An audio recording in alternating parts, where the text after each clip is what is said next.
Sup everyone, I'm your female otaku and I'm here to review episode 12 of Sakura Quest. But first, let me give my quick thoughts on last week's episode, as I did not have the time to review last week's episode. Basically, I really enjoyed it, obviously, it's still my favorite anime of the season, ignoring sequels. And Ririko, oh my gosh, she has such a beautiful singing voice. Oh, I loved it. The freaking Sandal-kun got so much screen time. I was so shocked, but it was really entertaining. I love the guy. I loved it. Last week's episode was great, and the freaking dragon turned out to be the one girl's ex. And it's just like, damn. But anyway, with this episode, I honestly gotta say that this might be one of the better episodes. I mean, obviously there's no bad episode, but I should really say this is like one of the best episodes, or maybe this episode and next week's episode will be like the best arc, because I'm really intrigued by this. I mean, I'm glad that we've had, 2 episodes dedicated to each character, and now we're going back to Yoshi since she is the main character. She hasn't gotten the spotlight in quite some time, actually, Episode 3 or 4, I think? It has been a while. So it's good to give the spotlight back to the main character as she realizes that she is normal, and the other girls, they're just like, oh no, the one guy was just being rude to you. Like, in fact, we've been influenced by you in some sort of way. You're not normal, you're totally cool and stuff. Yoshi thinks that she hasn't grown at all while everyone else has. So it sounds like she's breaking the fourth wall a bit because, again, she hasn't had enough screen time, or too much screen time, I should say, because, we do have plenty more episodes to go. And the past, I'd say 8 episodes have been dedicated to her friends, which is great. Totally cool. There's actually a lot of anime out there where they have a fair amount of side characters and they don't get too much screen time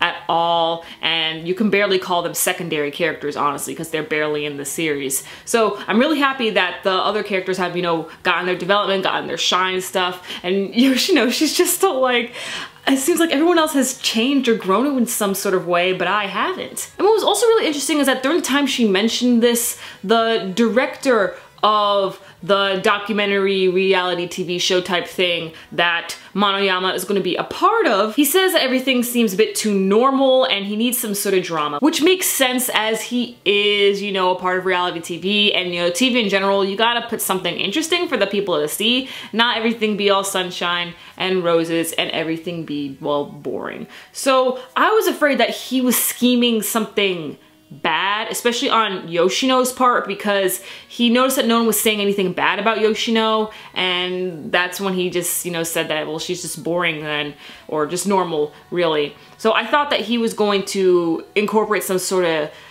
mean little scheme here and there, maybe tell some rumors to the girls or whatever. I was really afraid it was gonna go down that route, but it did not. Instead, he actually hooked the town up, for this is his hometown, and he does want to see it succeed. In fact, he's the most passionate guy out of everyone else there, so he's able to help out their founding festival by getting this popular band who even had their song featured in a commercial with Moe in it. And this is a great idea. We have tons of people coming over to the founding festival. They're already here early, lining up, camping and stuff. It's gonna look great. However, Yoshi needs some help, and this is where the drama aspect comes in, but thankfully it doesn't go down the shitter. It actually turns out pretty well, as Yoshino asks for help once again to the board of merchants, the community club, and anyone else who's, a part of the town and stuff like that. She asks them for help to volunteer and for money as well. And I was afraid that the drama aspect that the director was thinking of would be how Yoshi has done this a lot,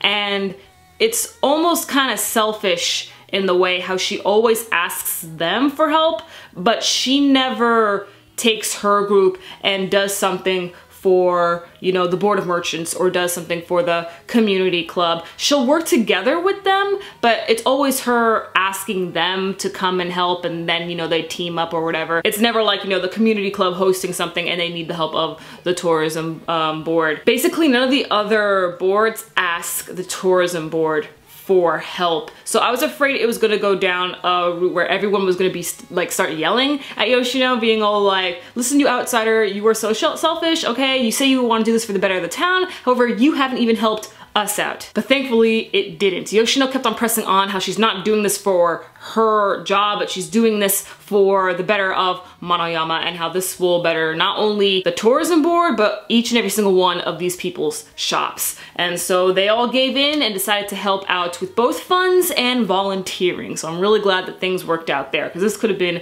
a real mess. And the episode ends on a pretty happy note, so I'm really looking forward to next week as always. Let me know your thoughts on this episode and catch me later as I review the finale of Busou Shoujo. I'm your female otaku. Sayonara.